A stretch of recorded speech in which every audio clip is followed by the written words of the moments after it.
दंडवत प्रणाम. अम, एका क्षणासाठी अशी कल्पना करा की संपूर्ण विश्वाचे अथांग ज्ञान असलेली, एका अत्यंत उच्च आध्यात्मिक स्थितीला पोचलेली अशी एक महान व्यक्ती एका साध्या गावात उभी आहे. म्हणजे अगदी भिक्षा मागायला उभी आहे. आणि त्या गावातील एक सामान्य, पूर्णपणे अहंकाराने भरलेला असा माणूस त्या महान व्यक्तीला चक्क झापतो. बापरे. हो ना. तो म्हणतो की असं धडधाकट शरीर असताना कामधंदा सोडून भीक का मागतोस, जा आणि माझ्या गायी राख.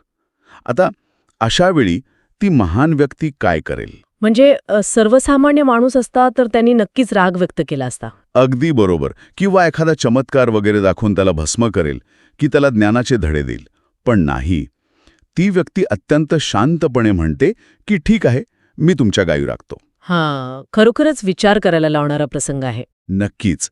तर आजच्या या विशेष सखोल चर्चेत आपण महानुभाव पंथाचे प्रवर्तक श्री चक्रधर स्वामी, ज्यांना आपण या संदर्भात सर्वज्ञ म्हणणार आहोत, त्यांच्या द्विज गोरक्षण या एका अत्यंत अद्भुत आणि रहस्यमय लीलेचे विश्लेषण करणार आहोत. आणि ही चर्चा केवळ एका ऐतिहासिक किंवा पारंपरिक कथेपुरती मर्यादित राहणार नाहीये. आपण यातून मानवी मनाची जडणघडण, आपला अहंकार आणि आध्यात्मिक सर्वोच्च अवस्था यांच्यातील जो संघर्ष आहे ना, त्याचा अभ्यास करणार आहोत. अगदी बरोबर. सुरुवातीलाच आपण या प्रसंगाची एक व्यापक पार्श्वभूमी समजून घेऊया. म्हणजे आपण जेव्हा याच्या खोलात जाऊ तेव्हा प्रत्येक संदर्भ स्पष्ट होईल. हो, ते महत्वाचं आहे. तर ही घटना नांदेडमधली आहे. सर्वज्ञ भिक्षेसाठी एका ब्राह्मणाच्या घरी जातात. तो ब्राह्मण त्यांच्या बाह्यरूपावरून, म्हणजे त्यांच्या सुदृढ शरीरावरून त्यांना टोमणा मारतो आणि चक्क गायी राखायला सांगतो. आणि विशेष म्हणजे सर्वज्ञ ते काम स्वीकारतात सुद्धा. हो. आणि पुढे रानात असा एक अकल्पित प्रसंग घडतो की गाय दिवसभर चारा न खाता सर्वज्ञांच्या सभोवती बसून राहतात.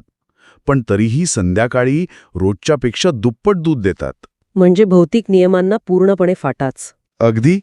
मग इतर गुराखी या नव्या गुराख्याची तक्रार करतात. तो ब्राह्मण सत्य शोधण्यासाठी झाडावर लपून बसतो. तिथे त्याला सर्वज्ञांच्या जागी साक्षात श्रीकृष्णाचे दर्शन घडते.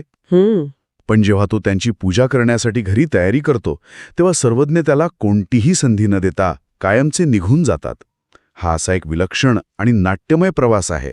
कसं आहे ना, ह्या कथेची खरी ताकद ही केवळ चमत्कारात नाहीये. मग कशात आहे?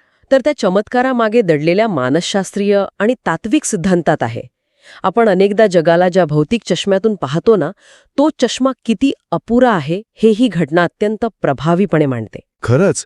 तर मग या प्रसंगाच्या अगदी सुरुवातीपासून आपण सुरुवात करूया. एक महान साधू अचानक गुराखी कसा बनतो? तसं वर्णन आहे की सर्वज्ञ भिक्षेसाठी त्या ब्राह्मणाच्या घरी जातात. तो ब्राह्मण त्यांच्या बाह्यरूपावरून त्यांची परीक्षा घेतो. सर्वज्ञ अंगापिंडाने मजबूत आहेत, लांबरुंद आहेत आणि घोरेगोमटे आहेत असंही म्हटलंय. हो, गोरे गोमटे आहेत. हे पाहिल्यावर ब्राह्मणाचा व्यावहारिक दृष्टिकोन जागा होतो आणि तो थेट विचारतो की कामधंदा करायचे सोडून खुशाल भिक्षा का मागता, कोणाच्या गायी का राखत नाही? म्हणजे त्याने थेट त्यांच्या अस्तित्वावरच प्रश्नचिन्ह निर्माण केलं. हो ना.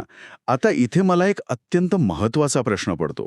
जर सर्वज्ञ इतके ज्ञानी आणि मुक्त होते तर त्यांनी या ब्राह्मणाच्या बोलण्याकडे दुर्लक्ष का नाही केलं? हा अत्यंत रास्त प्रश्न आहे. म्हणजे ते सहज पुढे जाऊ शकले असते ना. त्यांनी हा उपद्व्याप का स्वीकारला? यात त्यांना स्वतःला काही सिद्ध करायचे होते का? नाही. आणि हाच तर या घटनेचा सर्वात महत्वाचा गाभा आहे. इथे सर्वज्ञांना स्वतःची कोणतीही महानता सिद्ध करायची नाहीये. अच्छा. हो. जर त्यांनी दुर्लक्ष करून पुढे जाण्याचा मार्ग निवडला असताना तर ती एक प्रकारची प्रतिक्रिया ठरली असते. बरोबर. पण त्यांनी जो मार्ग निवडला तो निस्पृहतेचा, म्हणजे पूर्णपणे अलिप्तपणाचा सर्वोच्च बिंदू आहे. ब्राह्मणाचा दृष्टिकोन असा होता की शरीर मजबूत असेल तर शारीरिक कष्टच केले पाहिजेत. म्हणजे तो केवळ देहाच्या पातळीवर विचार करत होता. अगदी बरोबर. तो फक्त देह पाहत होता. जेव्हा सर्वज्ञ अत्यंत शांतपणे म्हणतात की आम्ही गायी राखण्यास तयार आहे, परंतु आमच्याकडून कोणी गायी राखून घेत नाही, तेव्हा ते एका झटक्यात ती सामाजिक अहंकाराची चौकट मोडून काढतात. अरे वा. म्हणजे कोणतेही काम हे हलक्या दर्जाचे नसते हे ते केवळ तत्वज्ञानातून सांगत नाहीत, तर स्वतः कृतीतून जगून दाखवतात. होय. आणि यामागे आणखीन एक सखोल अर्थ आहे. ब्राह्मणाने त्यांना एका सामान्य मजुराच्या पातळीवर आणून ठेवण्याचा प्रयत्न केला होता. बरोबर. अपमान करण्याचाच हेतू होता त्याचा. पण सर्वज्ञांच्या मनात अहंकाराचा लवलेशही नसल्यामुळे त्यांना तो अपमान वाटलाच नाही. मी तर म्हणेन की जिथे अहंकार नसतो तिथे अपमान नावाच्या गोष्टीला जागा जोरत नाही. क्या बात आहे. त्यांनी ते काम इतक्या सहजतेने स्वीकारले की त्या कृतीतूनच त्यांची आध्यात्मिक उंची किती अथांग आहे हे सिद्ध होतं. हा विचार खरोखरच थक्क करणार आहे. त्यानंतर ब्राह्मण त्यांना स्वतःच्या गायी राखायला देतो आणि मोबदल्या म्हणून दुपारी शिदोरीला दहीभात आणि रात्री दूधभात देण्याचं ठरवतो. पण काम स्वीकारताना सर्वज्ञ काही अटी घालतात. ते स्पष्टपणे सांगतात की आम्ही गायी राखू पण दोहळणार नाही आणि सोडू पण बांधणार नाही. म्हणजे गायी बांधणे आणि दूध काढणे हे ते करणार नाहीत. हो, आणि हे ब्राह्मण मान्य करतो. पण यापुढचा जो भाग आहे ना, तो एखाद्या अफाट सागराला लहानशा ओंजळीत मोजण्याचा प्रयत्न करण्यासारखा आहे. कसं काय? तो ब्राह्मण सर्वज्ञांना जुन्या गुराख्याचे साहित्य देतो, म्हणजे कांबळा, वाहाणा, काठी आणि उपरणे. आणि एवढ्यावरच न थांबता तो अत्यंत सूक्ष्म सूचना देऊ लागतो, म्हणजे लिटरली मायक्रो मॅनेजमेंट. हसण्यासारखंच आहे हे. काय सूचना देतो तो? तो म्हणतो गायी कोणाच्या शेतात जाऊ देऊ नका, बांधाला चारू नका, चांगले हिरवेगार रान पाहून तेथे चाराव्यात, दुपारी पाणी पाजावे आणि दाट सावली पाहून बसवाव्यात. बापरे. मला सांगा, एक सामान्य माणूस एका सर्वोच्च चैतन्याला मायक्रो मॅनेजमेंट शिकवतोय. हा विरोधाभास कसा समजून घ्यायचा? यातून मानवी स्वभावाची एक अत्यंत मजेशीर पण सत्य प्रवृत्ती समोर येते बघा. मानवी मन नेहमीच नियंत्रण मिळवण्याचा प्रयत्न करत असतं. बरोबर. जे आपल्या आकलनाच्या पलीकडे आहे ना, त्याला आपण आपल्या परिचयाच्या नियमांमध्ये बांधण्याचा प्रयत्न करतो. ब्राह्मणाला त्याच्या पिकाची आणि गायींच्या चाऱ्याची काळजी आहे. म्हणजे त्याचा संपूर्ण विश्वकोश हा त्या हिरव्या चाऱ्याभोवती आणि दुधाच्या उत्पन्नाभोवतीच फिरतोय. आणि यावर सर्वज्ञांची प्रतिक्रिया काय असते? ते त्या सूचना नाकारत नाहीत. त्यांनी तो गुराख्याचा कांबळा आणि काठी हातात घेतली आणि ते त्या भूमिकेशी पूर्णपणे एकरूप झाले. अगदी जणू काही एका महान अभिनेत्याने एका साध्या पात्रात आपला जीव ओतावा, तसंच काहीसं. हे उदाहरण अत्यंत चपखल आहे. याला आपण संपूर्ण समरसता म्हणू शकतो. त्याने गुराख्याचा वेश फक्त अंगावर चढवला नाही, तर ते त्या क्षणी खऱ्या अर्थाने गुराखीच बनले. क्या बात है. हाच तर एका खऱ्या साधूचा गुण असतो. तो ज्या परिस्थितीत असतो तिथे तो 100% उपस्थित असतो. त्याने निसर्गाच्या त्या प्रवाहात स्वतःला इतके सोडून दिले की त्यांच्या अस्तित्वामुळे रानात एक वेगळीच ऊर्जा निर्माण झाली. आणि ती ऊर्जा आपल्याला पुढच्या प्रसंगात स्पष्टपणे पाहायला मिळते. हो ना. कारण रानात घडलेला तो प्रसंग तर कोणत्याही भौतिक नियमांना थेट आव्हान देणार आहे. ब्राह्मणाने अत्यंत व्यावहारिक सूचना दिल्या होत्या की गायींना हिरवेगार रान दाखवा. पण जेव्हा सर्वज्ञ रानात जातात तेव्हा ते एका खडकावर जाऊन शांत बसतात. आणि आश्चर्य म्हणजे गायी हिरवा चारा खात नाहीत. हेच तर सर्वात मोठं आश्चर्य आहे. त्या सर्वज्ञांच्या सभोवती गोलाकार बसतात, एकमेकांच्या मानेवर माना ठेवतात, डोळे विस्फारून सर्वज्ञांच्या श्रीमूर्तीला निहाळतात आणि अत्यंत आनंदाने रवंथ करत बसतात. हे निसर्गाच्या मूळ नियमांच्या पूर्णपणे विरुद्ध नाही का? प्राण्यांचं अस्तित्व तर भूक आणि जगण्याची धडपड यावरच आधारलेले असते ना. भौतिक पातळीवर विचार केला तर ते विरुद्ध वाटतं नक्कीच. पण जर आपण ऊर्जेच्या आणि चैतन्याच्या पातळीवर गेलो तर त्याचे अत्यंत तर्कशुद्ध स्पष्टीकरण मिळतं. प्राण्यांची प्रवृत्ती ही पूर्णपणे नैसर्गिक असते. म्हणजे त्यांच्याकडे मानवासारखा तर्काचा पडदा नसतो. अगदी. मानवासारखा त्यांच्याकडे तर्काचा किंवा अहंकाराचा पडदा नसतो. त्यामुळे जे शुद्ध चैतन्य, जी अथांग शांतता मानवी डोळ्यांना सहजासहजी दिसत नाही ना, ती निसर्ग आणि हे मुके प्राणी अत्यंत वेगाने ग्रहण करू शकतात. म्हणजे तुम्ही असं म्हणताय की त्या गायींना सर्वज्ञांच्या अस्तित्वातून अशी काही ऊर्जा मिळत होती जिने त्यांच्या शारीरिक भुकेची जागा घेतली. अगदी. नक्कीच. तिथे शारीरिक भुकेचं रूपांतर एका उच्च पातळीवरच्या आध्यात्मिक तृप्तीत झाले. अरे वा. जेव्हा एखादी अत्यंत शुद्ध आणि प्रबळ ऊर्जा जवळ असते तेव्हा भौतिक गरजा दुय्यम ठरतात. ब्राह्मणाने सर्वज्ञांच्या बाह्यरूपावरून त्यांची पारख केली, पण या मुख्या प्राण्यांनी त्यांच्या आतील मूळ तत्वाला, त्या शुद्धत्वाला ओळखले. म्हणजे जणू काही सर्वज्ञांचं नुसतं दर्शन हाच त्या गायींसाठी चारा बनला होता. होय. त्यांनी आपला मूळ स्वभाव विसरून त्या परम शांततेचा अनुभव घेतला. हे ऐकायला खूप अद्भुत वाटतं. पण या रानातल्या शांततेमुळे गावात मात्र एक मोठी खळबळ माजायला सुरुवात होते बरं का. ते कसं काय? कारण संध्याकाळी जेव्हा गायी परत येतात तेव्हा ब्राह्मण त्यांना बांधतो आणि दूध काढतो. गायींनी रानात गवताचे एक पातही खाल्लेलं नसते, पण तरीही त्या रोजच्यापेक्षा दुप्पट दूध देतात. बापरे, दुप्पट दूध? हो. दही, लोणी आणि तुपाचा सुकाळ होतो त्यांच्या घरात. आता इथे माझा भौतिक आणि तर्कशुद्ध मेंदू गोंधळात पडतो. चारा न खाता दूध कसं काय वाढू शकतं? ह्याचा अर्थ कसा लावायचा? हाच तो क्षण आहे जिथे लीला तिचे खरे स्वरूप दाखवते. दूध हे केवळ हिरव्या चाऱ्याचे भौतिक उत्पादन नाहीये इथे. आपण जर याकडे प्रतिकात्मक आणि आध्यात्मिक दृष्टिकोनातून पाहिलं तर दूध हे गायीच्या आत असलेल्या समाधानाचे, तिच्या तृप्तीचे मूर्त स्वरूप आहे. अच्छा, म्हणजे तो जो आनंद त्यांना रानात मिळाला. हो, रानात गायींनी केवळ सर्वज्ञांच्या अस्तित्वातून जी परम शांती आणि आनंद मिळवला, तो त्यांच्या शरीरातून दुधाच्या रूपाने बाहेर पडत होता. तो आनंद इतका विपुल होता की त्याचे प्रमाण भौतिक आकलनाच्या बाहेर गेले. हे स्पष्टीकरण खरंच डोळे उघडणार आहे. भौतिक निविष्ठा म्हणजे इनपुट नसतानाही केवळ आध्यात्मिक समाधानातून दुप्पट आउटपुट मिळणे, हा एक विलक्षण विचार आहे. नक्कीच. पण या सगळ्या प्रकारामुळे तो ब्राह्मण मात्र मोठ्या पेचात अडकतो. एकीकडे त्याच्या घरात दुधाचा पूर आलाय, दूध काढता काढता त्याचे हात दुखायला लागलेत. तो आणि त्याची पत्नी खुश आहेत. साहजिक आहे. पण दुसरीकडे गावातले इतर गुराखी त्याच्याकडे येऊन तक्रार करतात. ते म्हणतात की अहो, असा कोणता गुराखी ठेमाय तुम्ही?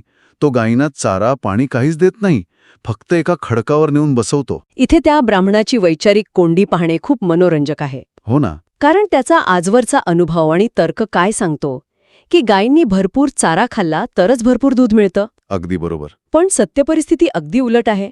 त्याला मिळणारे दुप्पट दूध आणि गुराख्यांच्या तक्रारीत कोणताही ताळमेळ बसत नाहीये. हो, आणि म्हणूनच तो केवळ ऐकीव गोष्टींवर विश्वास ठेवत नाही. इथे आपण त्या ब्राह्मणाच्या एका चांगल्या गुणाची नोंद घेतली पाहिजे बरं का. कोणता गुण? तो स्वतः सत्य शोधायला जातो. तो एखाद्या गुप्तहेऱ्यासारखा तिसऱ्या दिवशी रानात जातो आणि चक्क एका झाडावर लपून बसतो. तो विचार करतो की हे साधू महात्मे कधी निघून जातील सांगता येत नाही, तोपर्यंत आपण स्वतःच्या रहस्याचा शोध घेऊ. हा शोध अत्यंत महत्वाचा आहे. झाडावर लपून बसणे हे केवळ एक शारीरिक कृत्य नाहीये. म्हणजे यातही काही प्रतिकात्मक अर्थ आहे. हो ना. जर आपण बारकाईने पाहिलं तर झाडावर चढल्यामुळे तो भौतिक जमिनीपासून थोडा वर उठला आहे. अरे वा. त्याचा दृष्टिकोन आता जमिनीवरच्या मर्यादित तर्कापलीकडे गेला आहे. जेव्हा तो झाडावरून पाहतो तेव्हा त्याला तेच दृश्य दिसते जे इतर गुराख्यांनी सांगितलं होतं. सर्वज्ञ खडकावर शांत बसले आहेत आणि सभोवती गायी आनंदाने रवंत करत आहेत. पण इथे गुराख्यांच्या पाहण्यात आणि ब्राह्मणाच्या पाहण्यात एक मोठा फरक पडतो. गुराख्यांना तिथे फक्त एक आळशी माणूस दिसला जो काम करत नाहीये. पण ब्राह्मणाला तिथे अचानक सत्याचा साक्षात्कार होतो. तो मनातल्या मनात म्हणतो की अरे, हे कोणी सामान्य महात्मे नाहीत, हे तर साक्षात श्रीकृष्ण भगवान आहेत. असा हा अचानक बदल कसा काय घडला? एका क्षणापूर्वी जो माणूस फक्त दुधाचा हिशोब करत होता, त्याला एकदम ईश्वरी तत्व कसं काय दिसू लागलं? कारण जेव्हा त्याने प्रत्यक्ष ते दृश्य पाहिलं ना, तेव्हा त्या दृश्यातील अथांग शांतता आणि प्राण्यांची ती भक्ती त्याच्या थेट अंतःकरणाला भिडली. त्याचा तो हिरव्या साल्याचा आणि दुधाचा भौतिक चष्मा त्या क्षणी गळून पडला. त्याच्या बुद्धीला जे समजत नव्हते ते त्याच्या अंतर्मनाने स्वीकारले. क्या बात आहे. पूर्वग्रहांचा पडदा दूर झाल्यावर जी शुद्ध जाणीव उडते, तोच हा साक्षात्कार होता. आणि या साक्षात्काराचा परिणाम म्हणून तो ब्राह्मण अत्यंत उत्साहात धावत घरी येतो. आपल्या पत्नीला सांगतो की आपल्या गायी साक्षात श्रीकृष्ण राखत आहेत. केवढा आनंद झाला असेल त्याला. हो ना. आता तो एक भव्य योजना आखतो. तो ठरवतो की संध्याकाळी जेव्हा ते येतील तेव्हा आपण दोघांनी मिळून त्यांच्या पायावर मस्तक ठेवायचे आणि मग त्यांना विचारायचे की ते खरोखर कोण आहेत. म्हणजे त्याच्या मनात पूर्ण शरणागती आहे. त्यांच्या स्वागताची त्याने एक मोठी तयारी केली आहे. पण आणि इथे या कथेचा सर्वात मोठा आणि विचार करायला लावणारा धक्का बसतो. काय होतं? संध्याकाळी सर्वज्ञ गायी घेऊन गावात येतात. गायी वाड्यात सोडतात आणि त्या ब्राह्मणाला त्याच्या पत्नीला कोणतीही संधी न देता, काहीही न बोलता कायमचे तिथून निघून जातात. बापरे. मला इथे थांबून हा प्रश्न विचारायचा आहे, ते असे का निघून गेले? अगदी त्याच क्षणी जेव्हा तो ब्राह्मण त्यांची महानता मान्य करायला तयार होता, जेव्हा तो त्यांची पूजा करण्यासाठी वाट पाहत होता, तेव्हाच त्यांनी प्रस्थान का केले? सामान्यतः जेव्हा एखाद्याची खरी ओळख पटते तेव्हा तो सन्मान स्वीकारण्यासाठी माणूस तिथे थांबतो ना. त्याच्या व्यवहारावरच आधारित होती. व्यवहारावर आधारित. ते कसं? म्हणजे बघा, तो घरी जाऊन काय म्हणतो? आपण त्यांच्या पायावर मस्तक ठेवू आणि त्यांना विचारू की ते कोण आहेत. हो, बरोबर. म्हणजे ईश्वरी तत्व ओळखल्यानंतरही त्याची पहिली प्रवृत्ती काय आहे? तर त्यांची पूजा करून त्यांना प्रसन्न करून काहीतरी वरदान किंवा कृपा मिळवण्याची. अरे छा, तो एका गुराख्याला मालक म्हणून वागवत होता आणि आता ईश्वराला स्वतःचा तारणहार म्हणून वागवू पाहत होता. पण दोन्ही गोष्टीं त्याची वृत्ती भौतिक आणि स्वार्थावरच आधारित होती. अरे वाह, म्हणजे जरी त्याने सर्वज्ञांना ओळखले असले तरी त्याचा मूळ स्वभाव बदलला नव्हता. तो अद्यापही स्वतःच्या फायद्याचाच विचार करत होता. अगदी बरोबर. आणि सर्वज्ञांना तिथे कोणतीही स्वतःची पूजा करून घ्यायची नव्हती. त्यांची ती लीला केवळ त्या ब्राह्मणाच्या अहंकाराला आणि पूर्वग्रहांना धक्का देण्यासाठी होती. बरोबर. ते तिथे स्वतःचं देवपण प्रस्थापित करण्यासाठी गेले नव्हते, तर त्या ब्राह्मणाला त्याच्या संकुचित जगातून बाहेर काढण्यासाठी गेले होते. क्या बात है. जेव्हा तो उद्देश पूर्ण झाला, जेव्हा ब्राह्मणाला सत्याची ओळख झाली, तेव्हा तिथे थांबण्याचे सर्वज्ञांसाठी कोणतेही कारण उरले नाही. जर ते थांबले असते तर तो प्रसंग एका पारंपरिक कर्मकांडावर आधारित पूजेत बदलला असता. नक्कीच. आणि सर्वज्ञांची जी निस्पृहता किंवा अलिप्तपणा आहे तो या अशा व्यवहारी भक्तीला पूर्णपणे नाकारतो. म्हणूनच ते अत्यंत सहजतेने कुठलाही गाजावाजा न करता तिथून निघून गेले. हे या एका छोट्या कृतीतून स्पष्ट होते. म्हणजे खरी आध्यात्मकता ही कोणतीही पावती किंवा कौतुक मागत नाही. काम पूर्ण झालं की ती प्रवाहासारखी पुढे निघून जाते. तंतोतंत. तो एक अत्यंत निर्मळ आणि निरागस असा प्रसंग होता, ज्याला कोणत्याही मानवी स्तुतीची किंवा पूजेची गरज नव्हती. आपण आता या सखोल विश्लेषणाच्या अंतिम टप्प्यावर आलो आहोत आणि आपण विचार केला पाहिजे की हे सर्व शेकडो वर्षांपूर्वी घडले असले तरी आजच्या काळात आपल्यासाठी हे इतके महत्त्वाचे का आहे. आपण जर आपल्या आजूबाजूला पाहिलं तर लक्षात येतं की आपण सगळेच कुठेतरी त्या ब्राह्मणासारखेच वागत असतो. आपण माणसांना त्यांच्या कपड्यांवरून, त्यांच्या नोकरीवरून आणि बाह्यरूपावरून एका विशिष्ट साच्यात बसवतो. हो ना, आपण नेहमीच प्रत्येक गोष्टीचं मायक्रो मॅनेजमेंट करत असतो. अगदी. हे असेच झाले पाहिजे, त्याचे परिणाम असेच मिळाले पाहिजेत आणि या सगळ्यात आपल्या आयुष्यात घडणाऱ्या ज्या खऱ्या, निखळ आणि कदाचित अलौकिक गोष्टी आहेत त्या आपण आपल्या संकुचित नियमांमुळे गमावून बसतो. निश्चितच. आपण नेहमीच सत्याला आपल्या सोयीनुसार वाकवण्याचा किंवा आपल्या फायद्यासाठी वापरण्याचा प्रयत्न करतो. ब्राह्मणाने जसे ईश्वराच्या अस्तित्वातही स्वतःचा फायदा पाहिला, तशीच काहीशी आपली ही मानसिकता असते. निसर्गाचे आणि जीवनाचे असे काही प्रगल्भ नियम आहेत जे आपल्या रोजच्या जगण्याच्या तर्कापलीकडे असतात. ते समजून घेण्यासाठी अहंकार बाजूला ठेवून केवळ मोकळ्या मनाने स्वीकार करण्याची गरज असते. म्हणूनच जाता जाता एका अशा प्रश्नावर आपण सर्वांनी विचार करूया जो या चर्चेतून उभा राहतो. कोणता प्रश्न? आपल्या रोजच्या धावपळीच्या, तर्काच्या आणि साच्यात अडकलेल्या जीवनात जर अचानक एखादे अत्यंत शुद्ध, निर्व्याज सत्य आपल्यासमोर येऊन उभे राहिले, अगदी त्या रानातल्या खडकावर शांत बसलेल्या सर्वज्ञानांसारखे, तर आपण खरोखर त्याला ओळखू शकू? बापरे, हा खूप गहन प्रश्न आहे. की आपण फक्त आपले ठरवलेले नियम मोडले गेले, आपल्याला समजेल असे परिणाम मिळाले नाहीत, म्हणून त्या सत्यावर केवळ शंका घेत आणि तक्रार करत बसू? हा खरोखरच प्रत्येकाने स्वतःला विचारण्यासारखा आणि अंतर्मुख करणारा प्रश्न आहे. ह्या एका सुंदर, सखोल आणि विचार करायला लावणाऱ्या प्रश्नासोबत आज आपण आपली ही चर्चा इथेच थांबूया. स्वतःच्या शोधात नेहमी उत्सुक रहा. आजूबाजूच्या जगाकडे उघड्या डोळ्यांनी आणि कोणत्याही पूर्वग्रहांविना मोकळ्या मनाने पाहायला शिका. अगदी बरोबर. कोण जाणे, कदाचित तुमच्याही आजूबाजूला अशीच एखादी शांत पण खूप काही सांगून जाणारी ऊर्जा उपस्थित असेल. आजच्या या विशेष विश्लेषणात सहभागी झाल्याबद्दल मनपूर्वक धन्यवाद. पुन्हा भेटूया अशाच एका नव्या आणि रंजक विषयासह. दंडवत प्रणाम.